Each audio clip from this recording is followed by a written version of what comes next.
So another really pivotal moment for me in kind of my entrepreneurial journey was that as Thread began to grow, I was still planning to continue on with science and take a job at the NIH following completion of my PhD.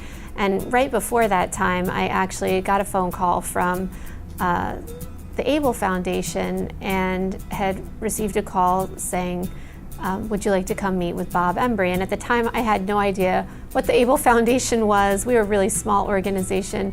I didn't know who Bob Embry was, but I, at the time, had a young man named Clarence living with me. And so I didn't have time after school to get Clarence back up to our house in Eldersburg at the time.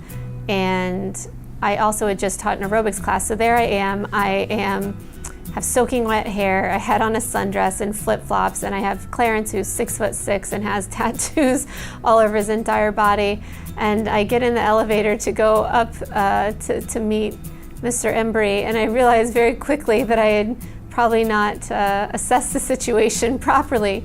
And it was in that meeting, though, that my life was radically changed, because Bob was so kind. He invited Clarence to join us. We walked through kind of the history of Thread. And up until that point, I didn't even realize that I could do Thread full-time. We had been an all-volunteer organization. I was unpaid. And it was Bob who really opened my eyes to the possibilities that I should think about growing the organization, that it was possible to do it full-time.